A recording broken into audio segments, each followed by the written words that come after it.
Welcome back, everybody. It's an honour to have your presence here with us in season 3 of my online show. And I'm really excited to speak to you about multidimensional love today with my most magnificent guest, angelic emissary, Stewart Pearce, who there is such a feeling of sweet nostalgia when I think about my first connection point with Stewart's work, which was back in 2015, after I'd gone through my multidimensional awakening, and I'd received this huge activation which had awoken me to the galactic. So many of you know my story. When I woke up one day and there were these 2 6-foot-tall star beings stood in my bedroom, which, as you can imagine, shifted my consciousness like that. And I received many messages, these huge clairvoyant visions about my mission. And it was then that I left corporate. I actually went off traveling around Central America, visiting all these incredible Mayan sites before returning home to the UK. And I lived in this caravan for 2.5 years, just outside the magical hotspot of Glastonbury in the UK, really holding space for my higher purpose to come online. Well, it was Stewart's beautiful Angels of Atlantis oracle cards that I journeyed with at this time as I was going through my transition. And they truly brought me so much comfort, so much clarity, much needed direction. I had a lot of questions, as you can imagine, going through this time. So, you know, little did I know that just a few years later, I would be meeting Stewart and interviewing him on my show and, you know, talking about multidimensional love and getting to thank Stewart in person for his work. You know, that really, really helped me during this time. So I have truly found Stewart to be, we've had a few connection points now, and I've absolutely adored every single one of them. And I have truly found him to be one of the most magical and fascinating people that I've ever met. He is, when I think of Stewart, I think of the word alchemist just really comes to mind. He's an angelic alchemist, a voice alchemist, and he is a true master. And I would say that if you, the viewer, haven't come across Stewart before, then you are in for a real treat. And it's my absolute joy to share his energy with you today. Because not only does Stewart have the most legendary voice that you've ever heard, and I can't wait for you to hear that in a few moments, he also has this huge background in theatre, which is understandable when you hear his voice, having helped pioneer Shakespeare's Globe Theatre in London. He's a fellow Brit. It's always amazing to have a fellow Brit on the show. And he's also coached numerous luminaries all around the world, including some very, very well-known ones, Marianne Williamson, Diana, Princess of Wales, to name but just 2. And I know that we're going to be speaking a little bit about Diana today, which feels very fitting for this summit because Diana was truly the Queen of Hearts. And Stewart has a book out, a book which is coming out in the future called Diana, the Voice of Change. So that's going to be very interesting indeed. So Stewart, without any further ado, a very, very warm welcome to the show. It's truly magical to have you here with us. Bless you. It was so beautiful to hear that, you know. we work as hard as we can to be as true and as authentic and as brilliant as we are, particularly in this field of mind, body and spirit. But when people refer to the way that they were touched, yeah, and the way that you've just spoken, it means a tremendous amount, because, you know, the offering that you were just talking about, they're very interesting, isn't it? I mean, I've written, what is it now, 5 books, I think, and each book comes out like a child. You know, you don't know what color of hair it's going to be, or what color of eyes, or what personality it's going to be. It's very, very interesting. So, you know, the point that I'm making as a professional communicator is that does this speak to people? And so to hear what you've just said, how it spoke to you and helped you through that extraordinary transition that you moved through, is very heartwarming. So I say thank you, and it's a big honor being here. Oh, thank you, Stuart. Yeah, it's truly a blessing. I mean, I absolutely, there's something about these cards, and it's obviously because of the portal, i.e. you, the channel that is being created. They're so high frequency. And I had quite a few cards at that time, but it was these cards that I felt the most connected. And, you know, and I'm sure that our viewers can understand this. When you're going through these types of multi-dimensional awakenings and experiences, we've just got a little bit of background noise there. Can you hear that, Stuart? I can only hear your voice wavering. Okay, there's just a little bit of an echo. Oh, I'm going to press pause, actually. Huge amounts of orbs appeared behind you. Oh, there we go. So it's a shift in electromagnetic frequency, because we're talking about the angels.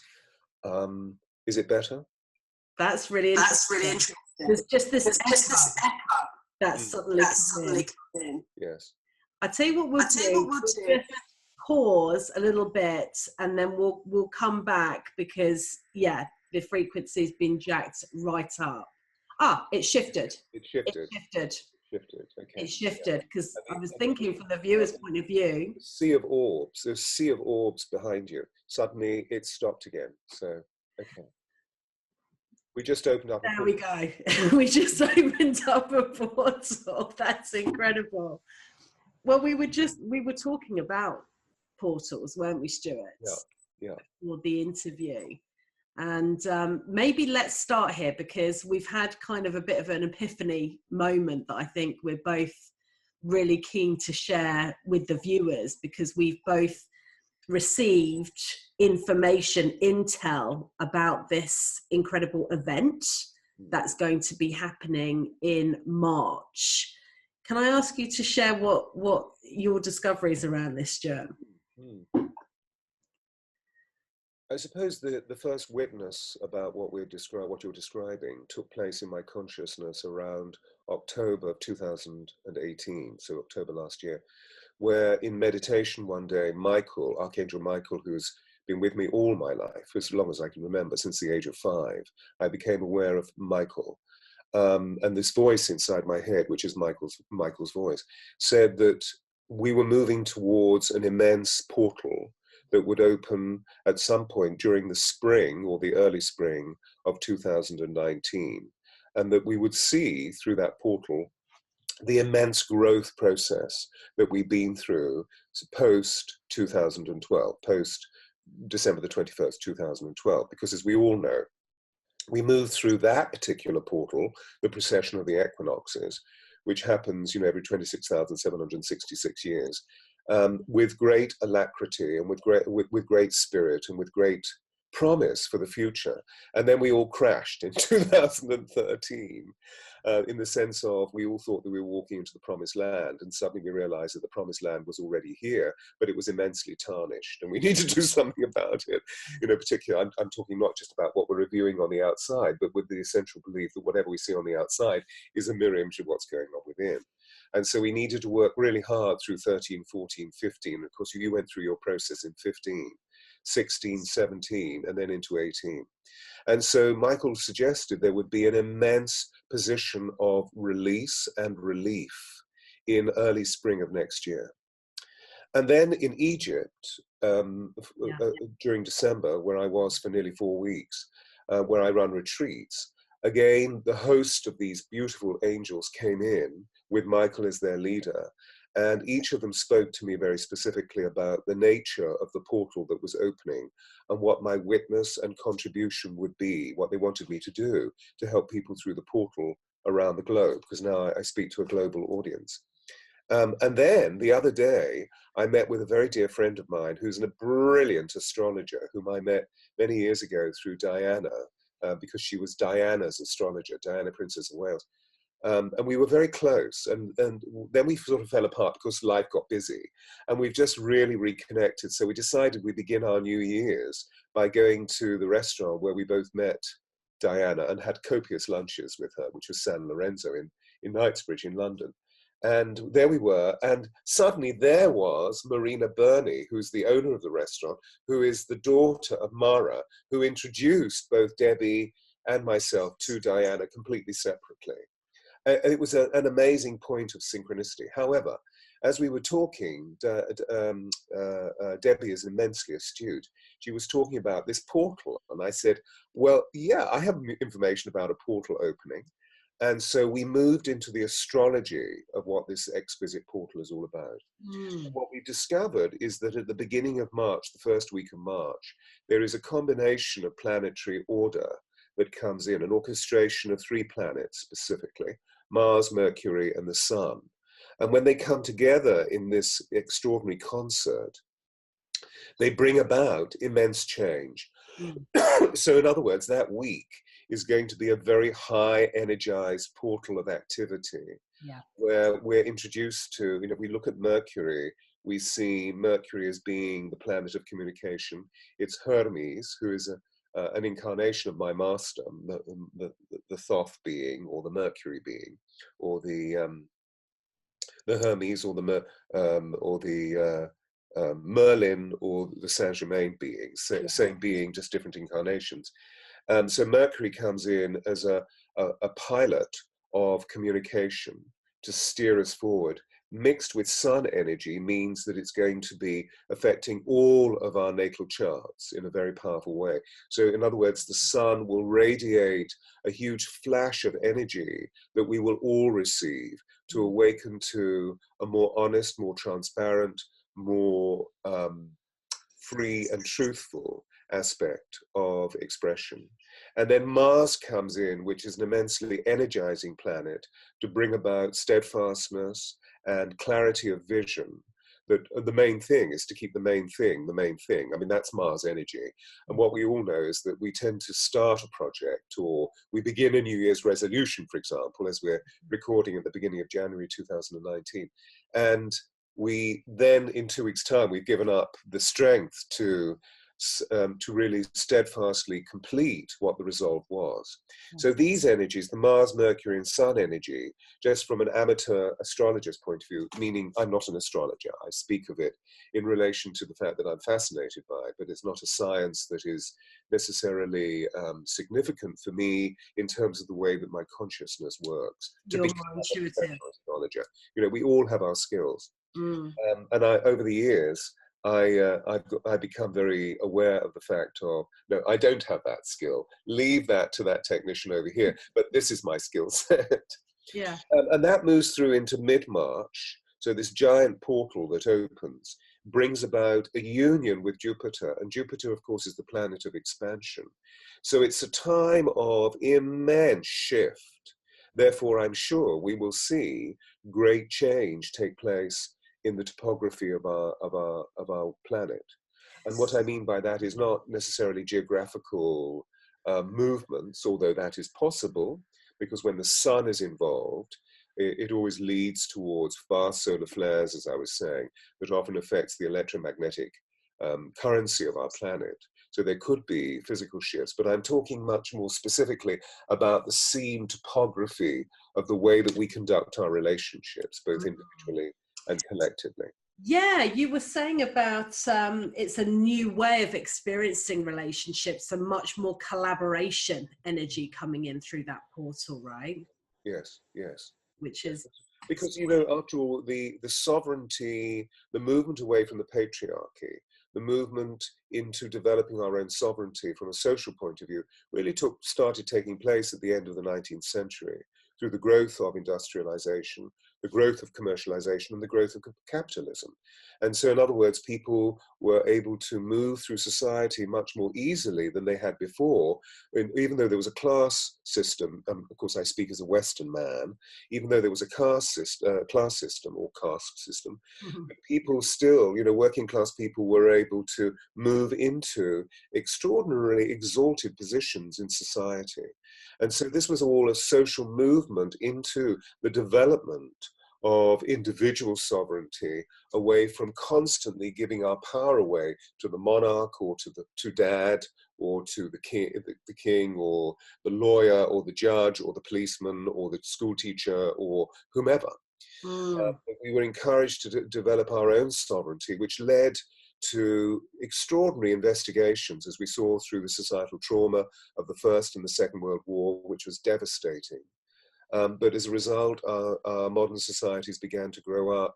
And as a result of that, in the 60s, we were all thrown into flower power. So there we were with our maharishis meditating on our navels as much as possible to heal the problems of the world, to only endorse the problems of the world by moving into terrible narcissism. Which led to even more further navel gazing through going constantly to our shrinks, which we were all doing as a desperate attempt to learn what our consciousness is all about and how we can proportion the capacity of our consciousness as Earth beings, with all the hybrids beginning to come through. Because after all, what we're beginning to realize is that the spectrum of autism today is much bigger than it was 50 years ago. And when I look at autistic behaviors, I see extraordinary human beings that are very new to living on the earth plane, and how they need to find ways of being able to secure or tether themselves as they begin to explore levels of consciousness. Yes. However, through all of the shrinking of our consciousness, going to our shrinks, that we became even more narcissistic. And now here's a time where we're seeing that the world, that our planet, is in a deeply suffered state, that our internal contents of life are often in deeply suffered states, and that we need to do something that's very courageous. I believe that this portal is about that, where we redefine our co-creative forces. We start developing even more fervent divine partnerships, where soul clusters awaken. For example, you and I have only really met at the end of last year, but we know each other. Absolutely. So we know that we're on a soul level. Yeah. There's a powerful connection. It's just that we haven't been around each other's incarnation for thousands and thousands of years. Yeah. And now we're being brought together because in union, the broadcast, the amount of emanation is vast. Yes. And particularly when we're in our hearts. Yes. We're realizing that the heart has an energy field 5,000 times greater than the human brain. Yes. So if we're in love, if we're in inclusivity, if we're in empathy, if we're in connection, if we're in the co-creation patterning of new relationships, then we're creating a stirring force that will align itself through Ray Kingdom worship in relation to the great crystalline grid of our planet. And as a result, we bring about vast change. Be the change you want to see. Well, we're so excited about this, aren't we, Stewart? Because we were chatting before we hit record on the interview, and Stewart has, as he's just explained about the divine portal, and he's given a prediction there, basically, for the first week in March. Now, I had received similar intel, different words, but the same event just a few days ago from an incredible channel that channels through an aspect of Dwal Kul from the Alice Bailey fame, talking about the rays of light and how there will be a new stream of consciousness coming into the planet in March. He said March/April to me. And it's like, okay, so you're talking about divine portals. I'm talking about streams of consciousness. And what I got told, just talking about the hybrids and how, and the autism and how difficult many of us, the starseeds, the empaths, the light workers are experiencing Earth's density at this time. I was told that this new ray of light will help us, will help the hybrids to be more resilient as well to the density of the Earth's dimension, because it's actually a stargate ray. So it's bringing in these more sort of galactic, cosmic energies into the Earth plane, because there's so many of us here now who are, incarnating to bring these frequencies through. So I find that fascinating, Stewart, that has come into alignment, and we didn't know we were going to be talking about that. So that's a bit of a exclusive, if you like, for the viewers. So yeah, let's all see what happens first week in March. But Stuart, I'd like us to ground more into you, into like the incredible journey that you have been on in this lifetime, your mission, your purpose for incarnating your work and the love that you share and the light that you share. Can you just talk to us a bit about your background? You've got many, many incredible gifts. And you know, you've been helping a lot of people for a long time. Can you talk to us a little bit about your background? Well, life began in a state of pure wonder as a very young child. In wonder with the beauty that were my physical circumstances, because my dad worked for the British royal family, so we were brought up in very privileged situations, you know, as servants, as working class people, but at the same time benefacted by grace and favor. And so I was entranced by the beauty. Beauty is a very important energy to me. I believe beauty to be an emanation of the divine. But at the same time, beyond the material, I was aware of this other kingdom that was part of the material, but also was other than the material.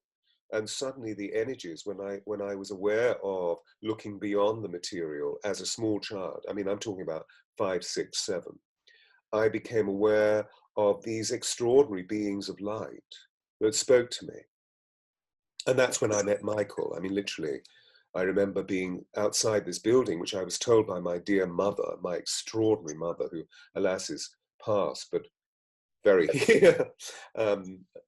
unconditional love, unconditional love.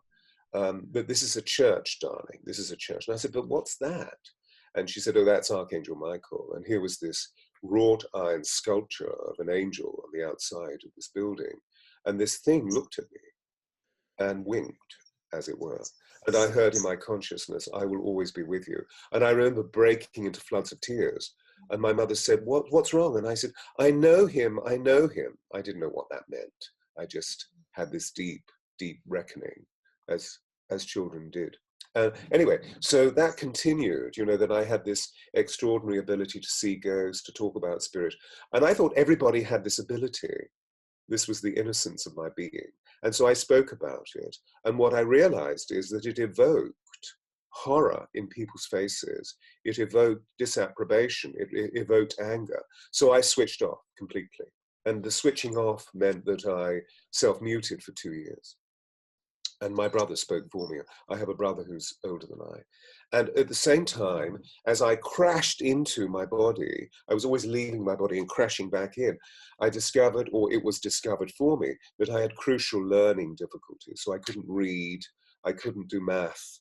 I was very dyspraxic. I was always bumping into things. So, moving out of my body, into my body, out of my body, into my body. Somehow stayed here because I know that there were a series of accidents where I could have lost my life, but I stayed. So my spirit was very strong to keep me here. And that really all went on until I crashed through life. It was very bizarre until my early adolescence. And that's when suddenly people started saying to me, but there's something about your voice. There's something about your voice. So my voice had broken by this time. My mother made sure that my brother and I were in church choirs. I learned to reading through singing. I learned to read through flow. That was another extraordinary experience, which is another big portal in my consciousness. However, it made sense of what I was actually seeing, because I could see sound. I was synesthetic. And therefore, whenever I came to the printed word, it was concretized in time. And that if I were able to float through no time, through the eternally evolving consciousness of the all that is, then I was fine. But if I was trying to concretize into the word got, for example, I just couldn't see it. It was in black and white lines. However, I learned to sing through flow. I learned to read through singing, through flow, through melody.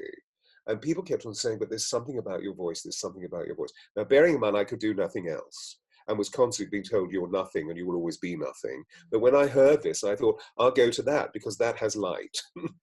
So I crashed into There's Something About Your Voice, which meant going to the drama club at high school, you know, and suddenly I was celebrated as an actor.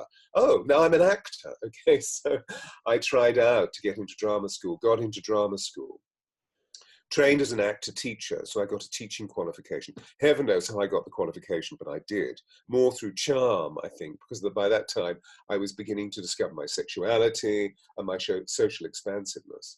And worked for a year as a teacher after graduating because I had a huge burning social conscience. And I worked in Brixton for 2 years. Yeah, that was quite a birth, baptism by fire. And I realized, no, this is not my path. I have another path, which is something much more. Anyway, I went straight into mainstream theatre and then worked as an actor. And I began to open up because working as an actor for me was a transcendental experience of really seeing how one can own truth and authenticity absolutely within the vessel of this being, this psychophysical activity, but also be in conjunction with the great relationships, because relationship is the core of great acting. It's not about what you're doing, it's about what that person is doing and how we respond to it, so to speak. Mm-hmm. And I was very fortunate. I got some great opportunities with the Royal Shakespeare Company and so forth. And that led me really all the way through to the end of the 70s. And then something crucial happened when I was living in New York City. I was about to make a movie. And as I was moving to Los Angeles from New York City, where I'd been for about 18 months, the telephone rang and it was my brother saying, "What are you doing?" And I said, "Well, you know, I'm going to make this movie." And he said, "You better sit down because Mum's got terminal cancer. She's got 3 months to live. What are you going to do?" So to cut a long story short, I let the movie go and came back to the UK and nursed my mother for a year, and then she passed.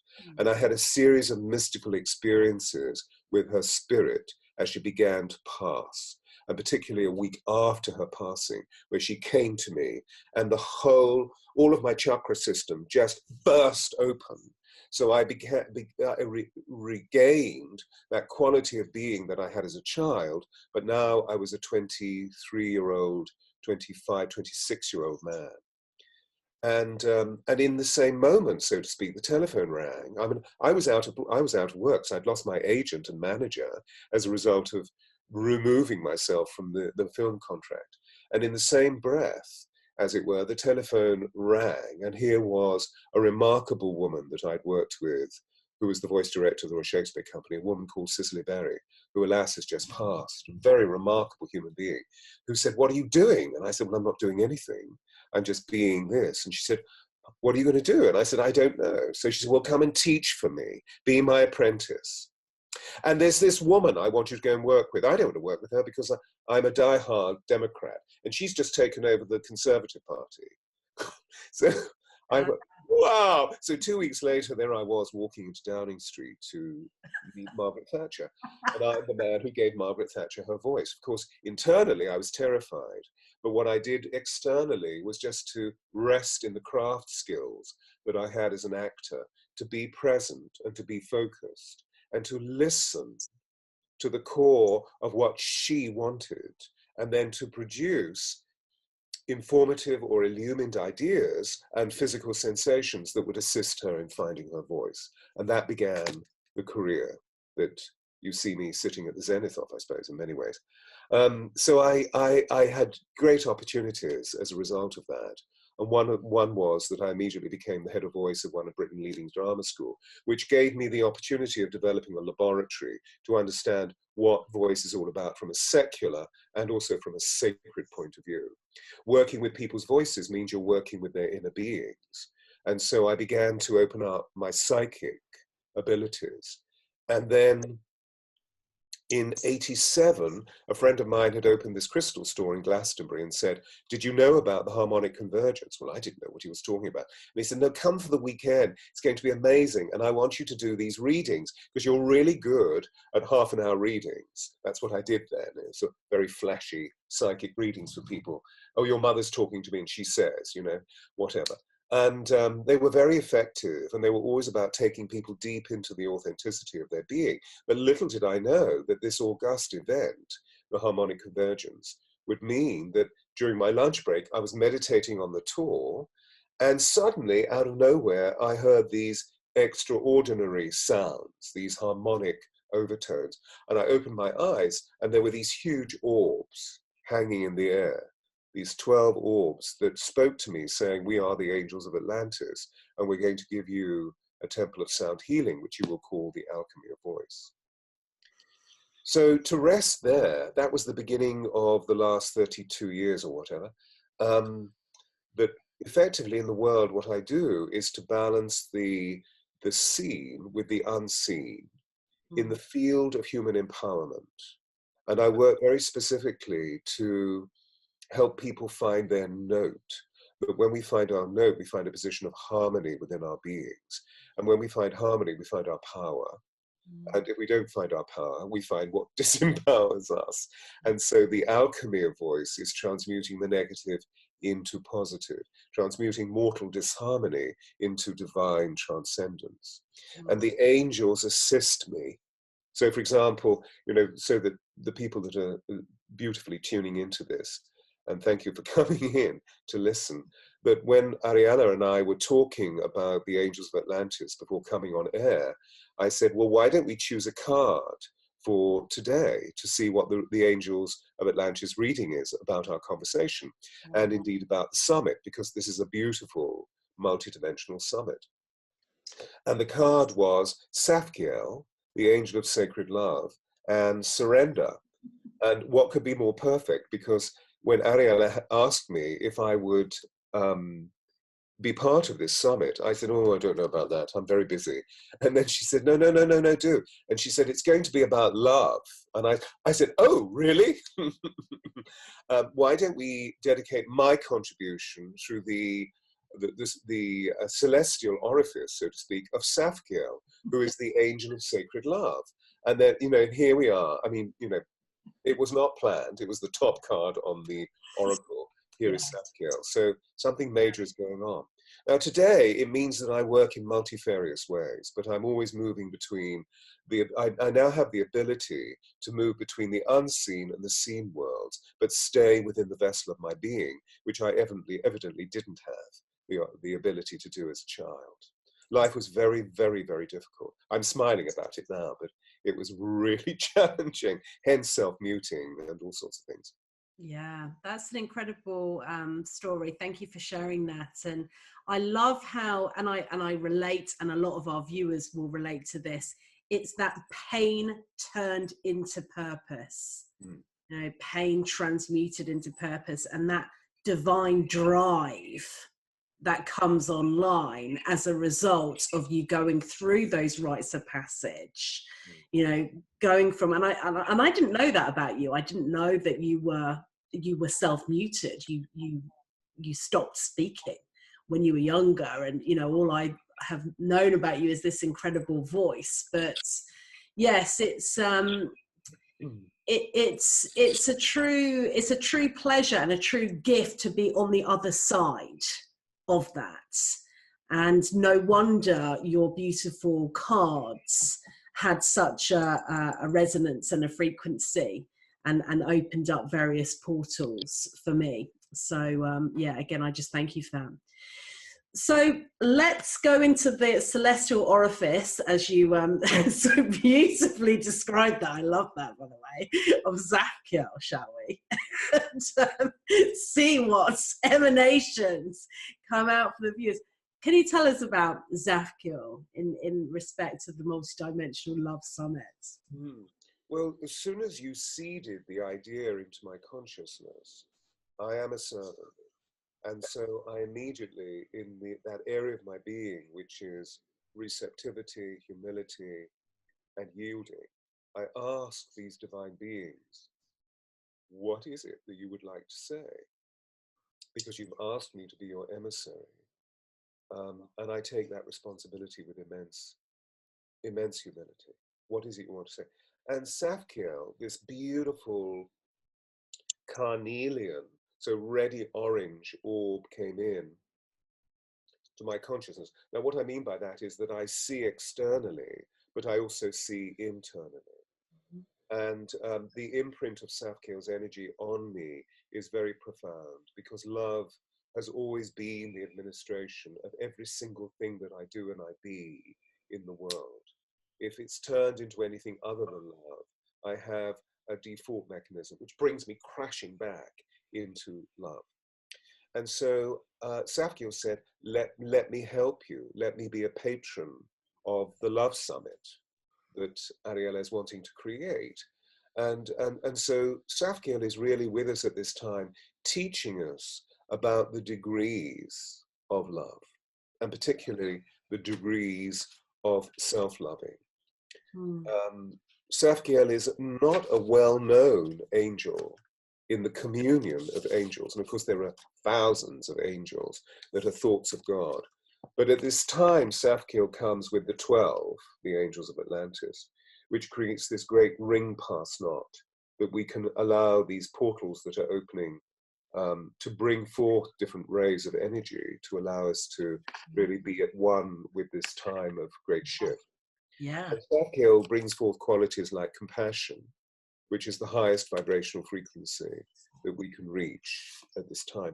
Romance, which is about the ideals of love, not the crashing teen romance, but the ideals of love that we yearn for, that often we don't experience in our primary relationships because we're in them because there's something to learn about not being love rather than being love. Yeah. And then we decide what that is, and we transmute whatever the pain is, we heal karmically, and then we move on to these higher degrees of love. So that at this time we know the twin flame phenomenon is very radical. I met my twin flame 2 years ago.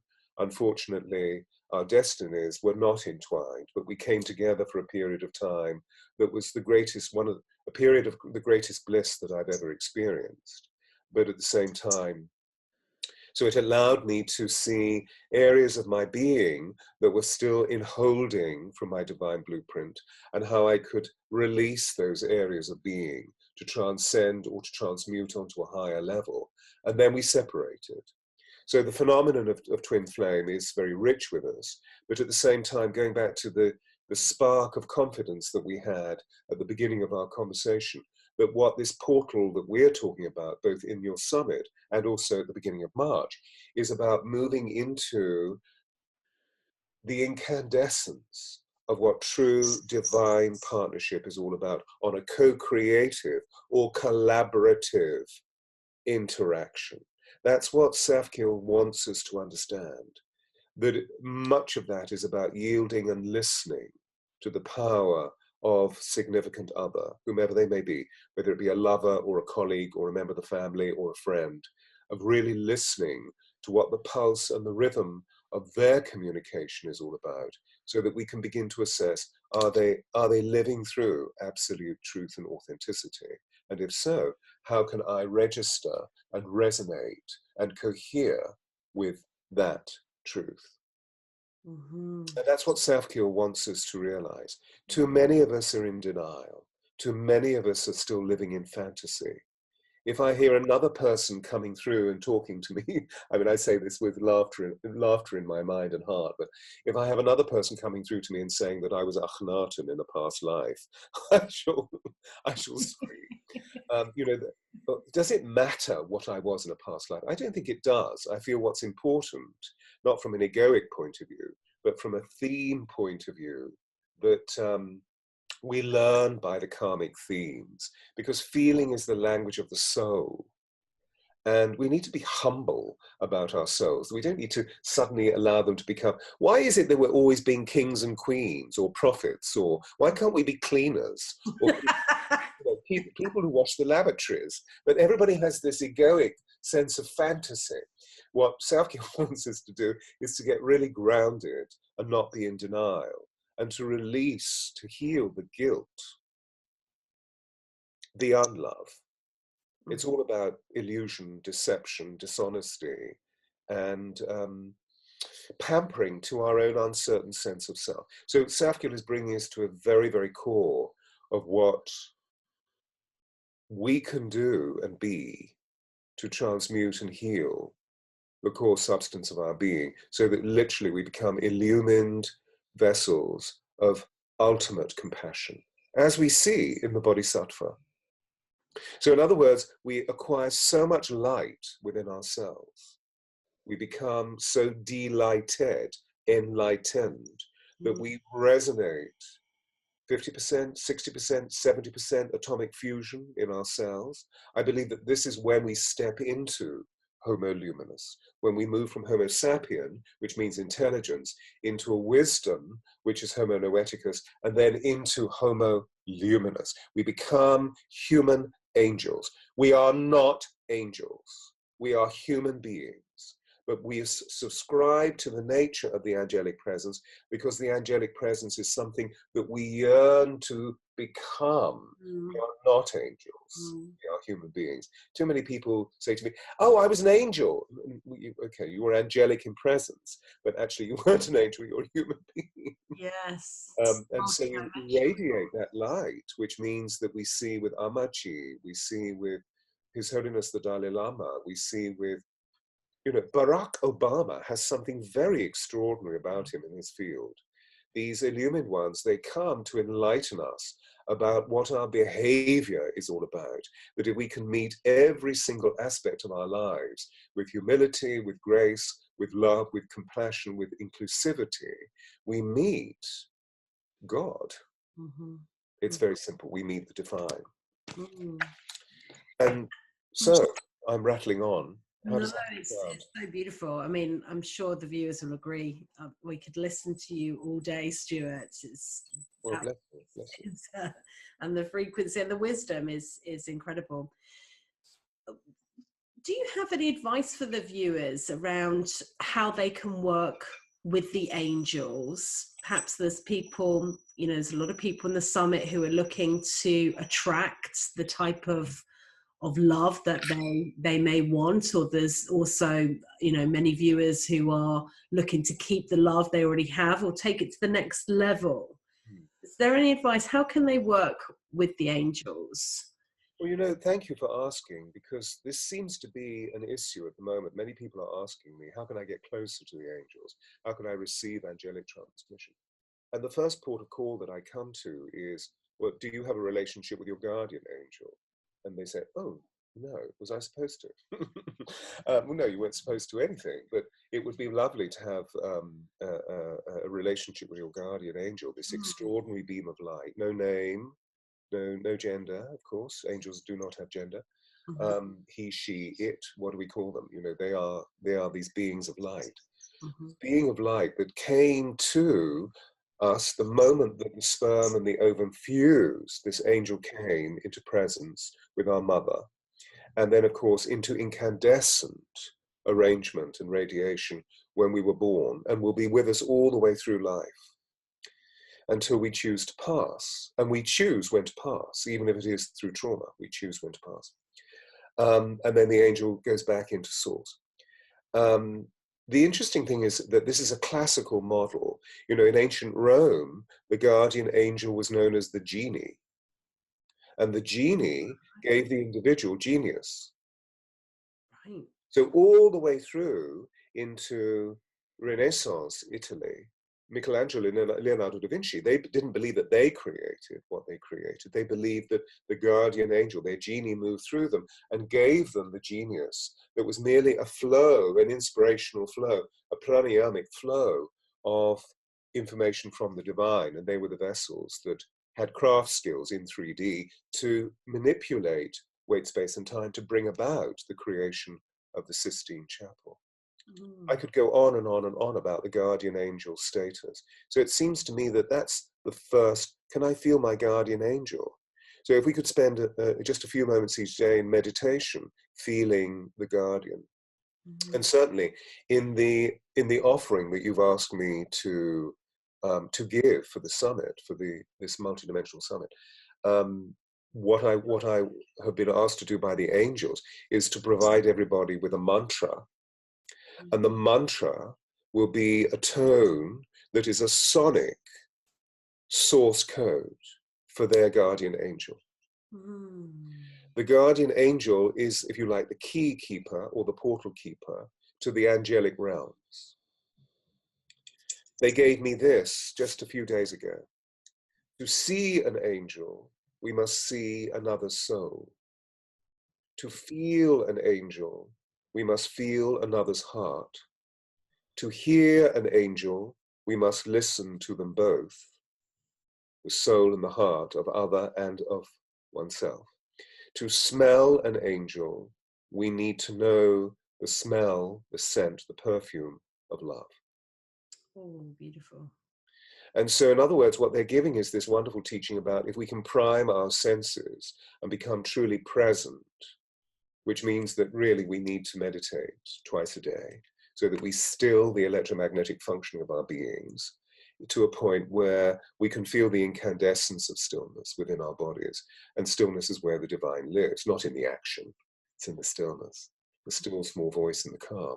And then by entering into that space of being detached, feeling stillness, observing life, we can open up our senses, because through our senses, we've discovered we feel our intelligence functioning. We can feel literally the perceptual facilities of hearing, of seeing, of feeling, of smell, of taste, more subtly smell and taste. We can feel that these senses are the edge of our consciousness through which we filter and perceive all of our beliefs, all of our attitudes, all of our thoughts, all of our feelings.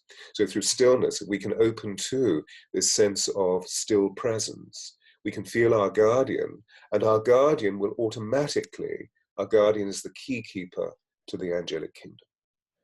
And so we can bring angels in. More and more people around the planet are doing this because they send me emails or come through for a reading. And so in the readings that I'm going to be giving through the auspices of your summit, I'm going to be giving the individual what their personal mantra is, that is the mantra of their key keeper angel, their guardian angel. So like an access point. Yeah, absolutely. And then, of course, we're open to the firmament of the angelic kingdom. The next portal that I would recommend is, because one of the reasons why these 12 angels, the angels of Atlantis, have come through is because there are thousands of angels. And before meeting these angels, people were always coming to me and saying, but who do I choose? There are so many. Well, this group of 12 angels, they make it easier because they each represent a different archetype within human consciousness. So they're also keys to how we can function between the physical and the supernal in a much more brilliant way by really learning how to live through the disciplines and the devotions of stillness and of personal reckoning. Beautiful. So the oracle comes to help with that. So it's feeling in alignment to just talk quickly now to the viewers about this incredible offer. I want to talk to you about some other things as well, but I know this is going to go very fast. So let's just talk about it now, and then I'd love to talk to you about Diana, actually. So there are only 12, that's right, isn't it, Stuart? There's only 12 places available for these readings with you. I'm going to ask you to just talk a little bit about what people can expect from these readings. You've already spoken about these beautiful mantras. But Stuart is truly a master teacher, guys. I mean, this, you can see, you can feel he's the real deal. He's absolutely the real deal. Stewart is offering just for the summit viewers, and he only has 12 spaces. So if you know in your heart you're one of them, then I really recommend you click on the link in today's email and go and book your place fast, because there's thousands of people that are watching this summit. But it's a 60-minute soul reading. That's right, isn't it, Stuart? Can you just talk to us a little bit about what that involves? Yes, I mean, much of our conversation has been about these extraordinary times that we're living in. And so the soul reading is really a destiny check on this time in which we're living, and seeing how past, present, and future can become fused as one in this holy instant. It's a soul orientation. So we're looking into how do you feel you've come thus far, What is it that you have aspiration to achieve? And then, of course, as we human beings are always interested in, yeah, but I've got this problem. Okay, so what's the problem? What's the challenge? And facing the challenge as being a sole vehicle to move us from the negative into the positive. And that's when a very rich, I suppose, having lived for 66 years on this planet, that it's where the intelligence and the experience of living soulfully for all these years comes into action about the instrument of healing and the instrument of transmutation. And often, of course, we find it difficult to perceive what the challenge is, that we know that we're feeling like shit, but we don't quite know what shit is called. And that's a very big preoccupation of mine, you know, that feeling is the language of the soul, not thinking. These wonderful machines, as it were, that we have here are compasses to let us live the lives that we want to live. And of course, they can be fascinating in their own degree, but if they're just living in their own degree and they're not associated with heart consciousness, or feeling is the language of the soul, then you have a robot, you have a cerebral machine person, a talking head rather than a feeling person. And this whole cosmic experiment that we're engaged in, I believe, is about bringing spirit into matter, meaning of becoming embodied.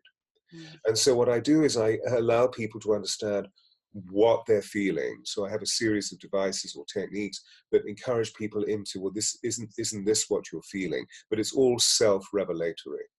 Once we found, oh, that this is what the feeling is all about, and it's of negative status, then we can see exactly how we can alchemicalize or transmute into the positive. And in that moment is a fusion of divine splendor, because that's when the angels come in and bring powerful healing rays. It's supernatural healing. I mean, people go through huge processes. I'm merely there as a conduit. I don't provide the healing, they provide it themselves. Where sometimes people have total remission of cancers or the release of IBS symptoms. I mean, whatever the predicament is.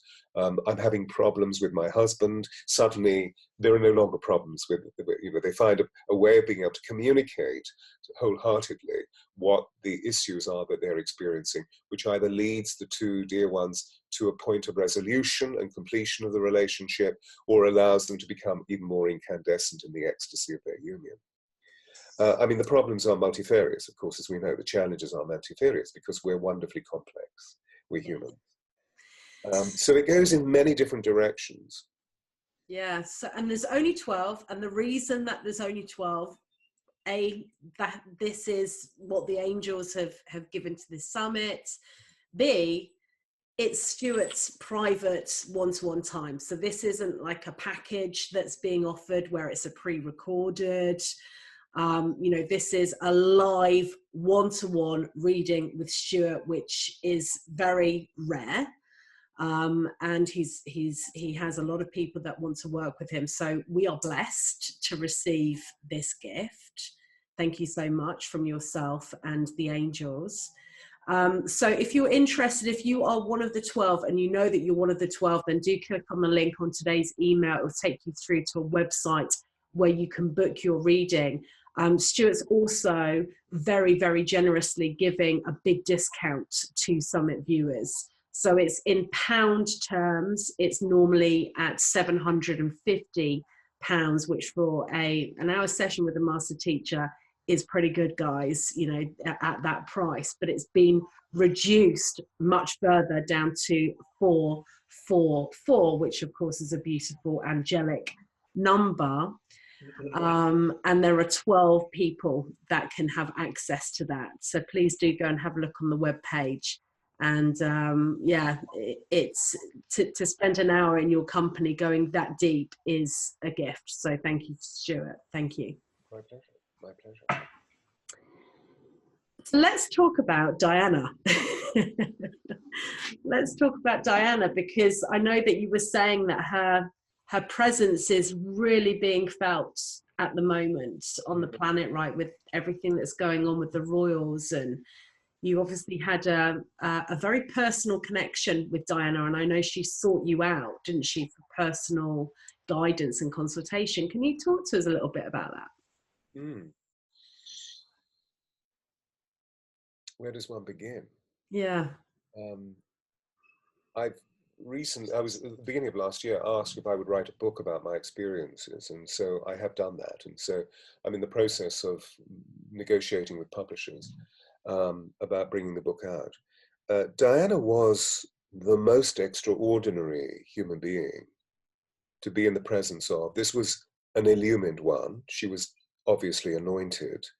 But you know what was so beautiful about Diana was that on one level she was extraordinary ordinary.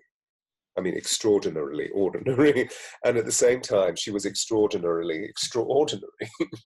And so, you know, the intimacy, the way that she was able to bring the capacity of herself into an immediate intimate focus. But then when the other was demanded of her, that she could literally expand her aura, which is something that we worked on intentionally, so that she could speak to a large group of people, and how to do that through full capacity, broadening her bandwidth, but at the same time of being ultimately true and totally humble and sweet and loving in the way that she was. So to be in her presence was one of the greatest gifts. You know, if I speak further, I will weep, because I feel her very close, but at the same time, I miss her presence. I've interviewed people that I met 25 years ago when we were working together. And, you know, Diana spent a lot of time in hospices and hospitals that was never recorded by the press or in any of the writings by Andrew or Tina Brown. That she would often, 3 times a week, she would suddenly appear at the bedside of somebody in hospital, that somehow she would hear. And I met some of these people who are still with us, and so many of them are saying, you know, I can still feel her touch. That when she touched me, an electrical beam of light moved through me, and I'm still feeling this. Was she an angel? So there was something very extraordinary about Diana, as we saw through the culmination of those last 2 or 3 years when she divorced. And I came along at the time of the Martin Bashir interview. I was asked if I would work with her, and actually, to be honest, I refused the first time, because I didn't feel that I could work with her. I didn't feel that I had the skill set that was important for her. But also, I didn't want to get caught up in the circus of paparazzi, and it was very bitter and very, very difficult for her. And you know, I felt that so many of our brethren, so many of our colleagues who had worked with her, had taken their stories to the dailies, and I didn't want to be part of that whole thing, because my relationship with the Noble One, as I've worked with a number of really powerful women, is always sacrosanct, immensely discreet. Whether I sign an NDA or not, you know, a confidentiality agreement, it's always immensely discreet. And I swore to her that I would never ever communicate any of her private substance. So I didn't want to get involved in all of that. But Mara Burney, who was the owner of San Lorenzo, where actually I had lunch the other day with a dear friend of mine who was Diana's astrologer, Debbie Franks. And we had the most extraordinary time, and Diana was there. Mara Burney said, there's somebody I want you to meet. And Mara was one of my big interlocutors. She was always introducing me to amazing people. It's how I met Benazir Bhutto. Mara was just extraordinary. Many people went to San Lorenzo. And she said, there's somebody I want you to meet. And I said, well, who is it? She said, well, don't worry, darling, just come for lunch. And so I went along for lunch, and who was sitting there but this beauty, Diana, these blue eyes that were just penetrating. You know, Henry Kissinger said that when Diana looked at you, she melted men's bones. And this was true. The love that poured out of her, potentates, presidents, prime ministers, she just melted. And she grabbed hold of my arm and said, you will work with me, won't you? Well, in that moment, I fell in love. I was completely entranced by the wonder of this immensely frail, vulnerable, humble, but at the same time extraordinary beauty. And so we started working together. We were together for 2 years. And then, of course, she died, which was just unbelievable, as it was for so many of us. But what the book is all about is allowing us to understand of what was she really all about, not just as the human, but as the cipher by which this incandescent process that we're moving through can be truly read. That this ordinary girl, although she was of noble lineage, became the people's princess, became the queen of everybody's hearts, and now I believe is an angel of vast luminosity, assisting the movement that we're all moving through to unconditional love. I just had a huge energy rush as you said that. I mean, total spirit confirmation. Yeah. So I want to open this up for her, which is what the book is all about. The book's called, as you were saying, Diana, the Voice of Change, because I believe that she was a huge voice of change, as we saw at her passing. Yeah. That millions and millions and millions of people, I mean, 2/3 of the world's population, it is recorded through social science, were in a state of mourning during those 7 days of grieving. Mm-hmm. After just after her death, to the point. It opened the heart chakra of the world. It was a huge heart chakra opening. Yeah. And and what was she killed? And so I go into that into the book, not from the point of conspiracy theory, but from the point of view of, does it serve the legacy of Diana? And what I discovered, which she and I talked about, because the Spencer family is one of the most noble lineages. It's one of the most noble family in England, and it can be traced all the way back through the centuries, because obviously if you're of noble lineage, it's written down. In India, everybody's lineage is written down, but in our kingdoms in Europe, it's only the nobles that are written down. And you can trace it very clearly all the way back to the Merovingians. And the Merovingians were warring feudal warlords living between approximately 350 AD and about 800 AD. And the interesting thing is that they were living in the area that we now call Paris, right, which was created by an earlier tribe called the Parisi. And their deity was Diana. Oh. And they built on the site of the Roman temple to Diana, because the Romans occupied the area that we now know as Paris on the banks of the Seine, because it was a highly strategic area, not in the middle, but in a really geographically powerful location for the development of the Roman Empire, which France was called Gaul then. But they built a temple of Diana right there. So the Merovingians built on top of it, and that was where she passed. The Pont de Almar tunnel is actually the site of the Temple of Diana. This can be proven historically. Wow. So the point of her passing, the Merovingians were feuding warlords, as I said, and whenever they fought, the interesting thing is they would fight through duel, and the person who was vanquished was considered to be immortalized, because they would move through the portal at that point to become God's eyes on earth. And so there was something very extraordinary about that point of her passing, which maybe some of the viewers or some of the listeners to this program have actually witnessed. I certainly have been there several times, and there is an energy. It was also, the car hit the 13th pillar. Right. It's really interesting, yeah. 13 being the number of spiritual transformation. So there are many, many points of synchronicity. These are interesting details. What I'm trying to lead the book towards is the fact that by becoming hosts or hostesses for the emanation of Diana, which I believe now is an angel of vast luminosity, we're literally opening up Diana's heart path. So we're moving into ways of being able to bring about co-creativity, increased union, increased multidimensionality in the way that we live our lives at this time of unique reckoning. Mm.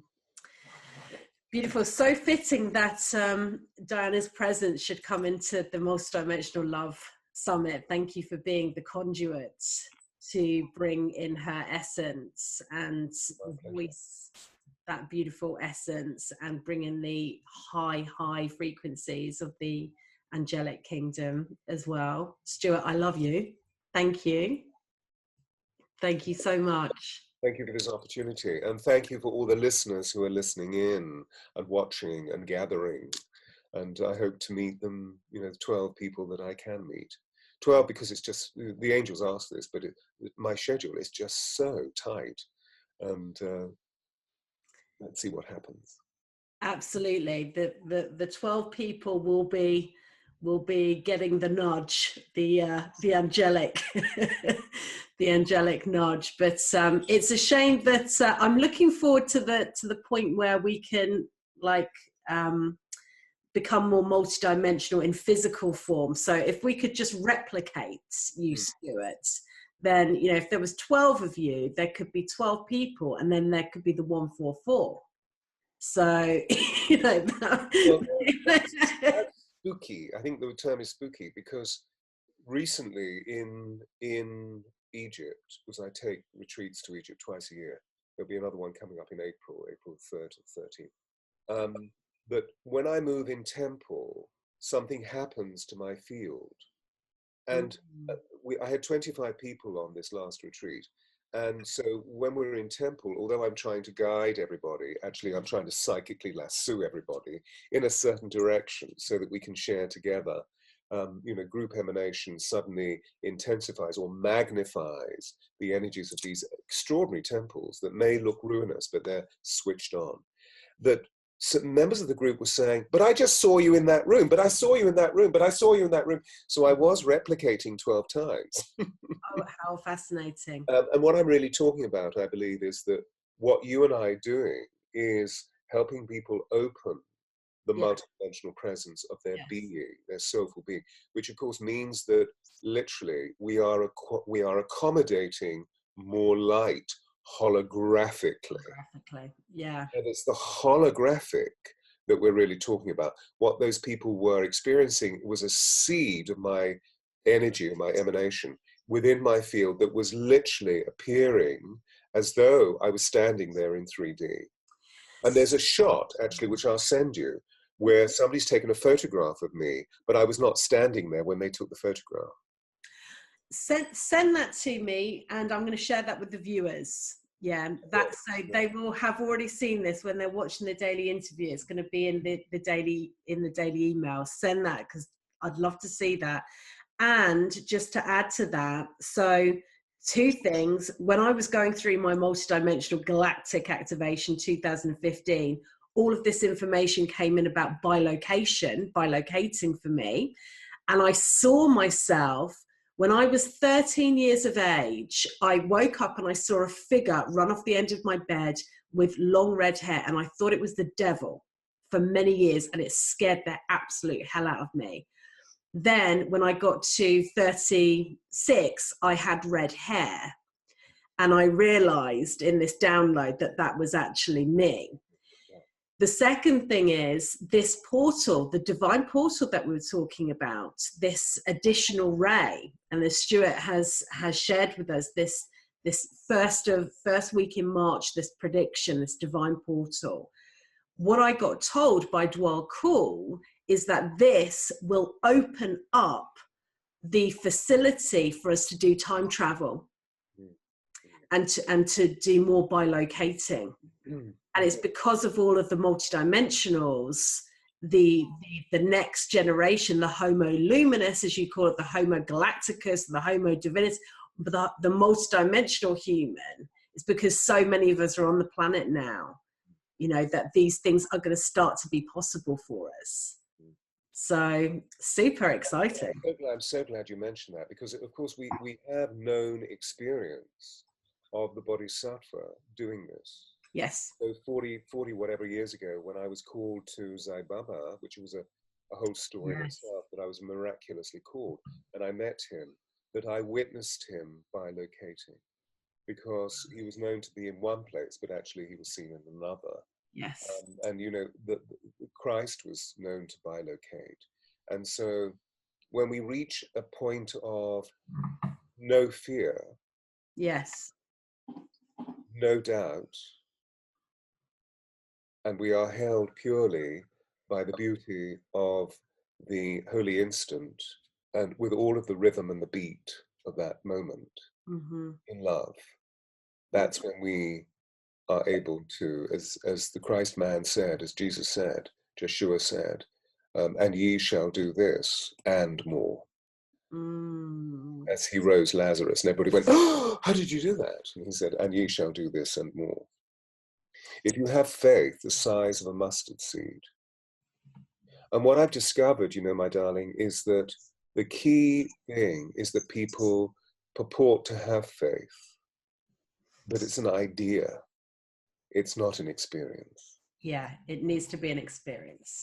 And love, of course, is the greatest energy that we can awaken the degree of faith.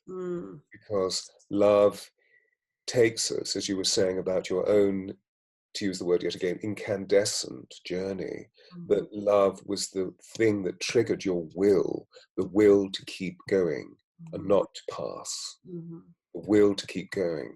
The thing that's always kept me going is my pure will, with Archangel Michael saying, just go to work, stop complaining, just go to work, just go, stop complaining, just go to work. Yeah, we need ground. I listen to when I trust my teachers, I listen to them. Yes. And through that instrumentation, we develop faith. Yes, it's so true. It's so true. And ye shall do this and more. It's a beautiful sentiment for us to end this, beautiful, high frequency, multidimensional conversation on. Thank you so much. I wish great blessings for your summit. It's absolutely beautiful. You're holding a beautiful, exquisite space. And so I give great blessings to this celestial orifice that you're creating. Thank you so much. I love that term. That's going to be a new term for me. Thank you so much to all of the viewers for tuning into today's interview. We so appreciate you. We love you. We love having you here and engaging in this summit with us. And my greatest hope is that you benefit from these light encoded, love-filled transmissions, and that they light up your life on a daily basis and really help you to flourish in love in 2019 and beyond, beyond, beyond. Thank you so much, and namaste. Namaste.